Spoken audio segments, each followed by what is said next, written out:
11-এর সময় খালেদা জিয়া, শেখ হাসিনা সহ আমরা অনেকেই গ্রেফতার হয়েছিলাম। সেই 2 বছর বাদ দিলে এই আওয়ামী লীগের 16 বছর মিলে 18 বছর আমি এই মানিকছড়িতে আসতে পারিনি। মানিকছড়িতে আমি অনেকবার আসার চেষ্টা করেছি, কিন্তু মানিকছড়ির প্রশাসন, পুলিশ, ডিসি, এসপি এবং আরো অন্যান্য যারা আছেন তারা তখন বলতেন যে তাদের তো কিছু করার নাই, এটা তাদের দায়িত্বে পড়ে না। আসতে পারেনি এবং আওয়ামী লীগের গুন্ডা ভান্ডাদের অত্যাচারে, হামলায়, নির্যাতনে আমাদের নেতাকর্মীদের বাড়িঘর ভাঙচুর, নেতাকর্মীরা আহত হয়েছে। যখনই মানিকছড়িতে আসার জন্য প্রোগ্রাম দিতাম তখনই আপনাদের পর আমাদের নেতাকর্মীদের উপর জুলুম নির্যাতন শুরু হতো, যার কারণে আপনাদের সাথে আমার দেখা করার সুযোগ এই মানিকছড়িতে এসে হয়নি। যদিও অনেকের সাথে আমার ঢাকা, চট্টগ্রাম এবং খাগড়াছড়িতে, ফেনীতে দেখা হয়েছে, মিটিং হয়েছে, কথা হয়েছে, কিন্তু সাধারণ মানুষ যাদেরকে আমি অন্তত 3 মাসে একবার মা বোন সহ সবাইকে দেখে যেতাম গ্রাম থেকে গ্রামান্তরে ঘুরে ঘুরে, প্রত্যেকটি গ্রামের মা বোনের সাথে আমার দেখা হতো 3 মাসে একবার অন্তত। কুপি বাতি নিয়ে মা বোনরা বসে থাকতো, আসতে দেরি হতো, একটা গ্রামের পর একটা গ্রাম শেষ করে আস্তে আস্তে আমার দেরি হতো। এই সকল ঘটনা আজকে যাদের বয়স 25, 28 তারা হয়তো জানে না, তাদের মনে নাই। কারণ 18 বছর আগে যাদের বয়স ছিল 7-8 বছর, তাদের এখন বয়স হচ্ছে 25 থেকে 28। তাহলে ওই সময়কার ঘটনা তাদের নেই। এই মানিকছড়ির এমন কোন রাস্তা নেই যে রাস্তা আমার হাতে গড়া না। এই মানিকছড়ি এমন কোন ব্রিজ নেই, কালভার্ট নেই যেটা আমার হাতে তৈরি না। আমি এই প্রজন্মের যুবক ছাত্রদের দৃষ্টি আকর্ষণ করছি, তোমরা জানো না, তোমরা দেখেছো আওয়ামী লীগের সন্ত্রাস, তোমরা দেখেছো আওয়ামী লীগের লুটপাট, তোমরা দেখেছো জয়নাল মাইনুদ্দিনের দূরত্ব, তোমরা দেখেছো শেখ মুজিবের কল্লার মাথা। টেলিভিশনের তাকালেই শুধু শেখ মুজিব আর শেখ হাসিনা, মোবাইলে ঢুকলেই শুধু শেখ মুজিব আর শেখ হাসিনার মাথা দেখেছ।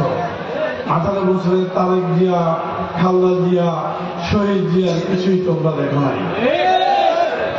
অতএব তোমরা যারা এই প্রজন্মের ভোটার, এই প্রজন্মের তরুণ ছাত্র যুবক, তাদেরকে আমরা অনুরোধ করব, 18 বছর আগে বিএনপি কি কাজ তোমার এই এলাকায় করেছে তুমি তার খবর নিয়ে দেখো। আরে 18 বছর আগে কি কাজ করেছে তোমার এই মানিকছড়ির জন্য, আমি তরুণ সমাজকে আহ্বান করব, খুঁজে বের করো। তুমি যে স্কুলে, প্রাইমারি স্কুলে, হাই স্কুলে পড়েছো, বেশিরভাগই আমাদের হাতে তৈরি করা। তুমি তোমার বাবার সাথে যে স্কুল, যে মাদ্রাসা, মসজিদে তুমি গিয়েছো, যাচ্ছ, সেই মাদ্রাসা, মসজিদ আমাদের হাতে গড়া। আজকে যে টাউন হলের সামনে বক্তব্য দিচ্ছি আমরা, বসে টাউন হল আমাদের করা, এই টাউন হল আমাদের করা, এই টাউন হলের সামনের মাঠটাতে আমরা বক্তব্য দিচ্ছি। এই মানিকছড়িতে ওই টাউন হল ছিল না, টাউন হল আমি করে দিয়েছি, আমার কাছে কেউ চায়ও নেই। অতএব এই বিচার বিশ্লেষণে আমি এই প্রজন্মের ভাই বোনদেরকে বলবো, আজ থেকে 18 বছর আগের কাহিনী যারা জানো না, তারা জেনে নেবে এখানে বিএনপি কত ভালো কাজ করেছে। আমরা গরিব মানুষের আত্মকর্মসংস্থানের জন্য ব্যবস্থা করেছি। আমরা আম্রফলি বাগান ফ্রি, বিনামূল্যে বাগান করে দিয়েছি। আজকে পার হয়েছে রাজশাহীকে ছাড়িয়ে যাওয়া বাগানের আম্র কানন।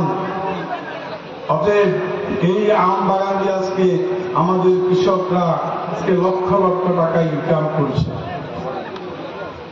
আজকে আমরা সাদেকের জন্ম দিয়েছি, এই সাদেকের কারণে লাখো লাখো মানুষ মাসে আমাদের এই পাহাড় খাগড়াছড়ি দেখতে আসে, খরচ করে যায়।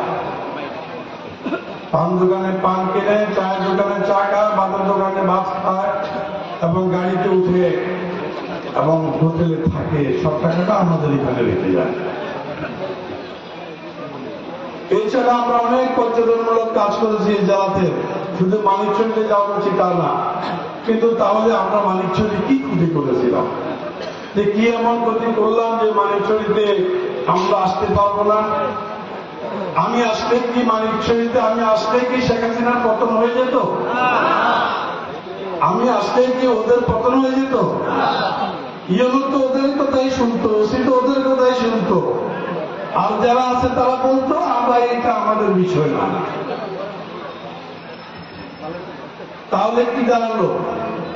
আমি আসলে মহাভারত শুদ্ধ হতো না, কারো কোনো কিছুই হতো না। আমিও তো আমার ভাই বোনেরার জনমানুষকে দেখে যেতাম, বলে যেতাম। প্রিয় বন্ধুরা, এটা একটা দুঃখের বিষয়। অনেকেই বলেছে, আমিও বললাম যে আজকে বহুদিন পরে আপনাদের সামনে এসে ভালো লাগছে। আসার পথে, মানিকচরিতে ঢুকার পথে, আবার এই সভামঞ্চে আসার পথে অনেক মানুষ রাস্তায় দাঁড়িয়ে আছে। তাদেরকে দেখে আমি অত্যন্ত ভালো লেগেছে, অনেক খুশি হয়েছি, মন ভরে গিয়েছে। এই মাইক বাজার সহ বিভিন্ন জায়গায় লাগানো হয়েছে। মাইকের শব্দ বিভিন্ন দোকানের মানুষও শুনতে পাচ্ছে। তাদের সবাইকে আমি আমার কৃতজ্ঞতা ও ধন্যবাদ জানাচ্ছি যে আপনাদের ভালোবাসা 18 বছর পরেও আমার জন্য আছে।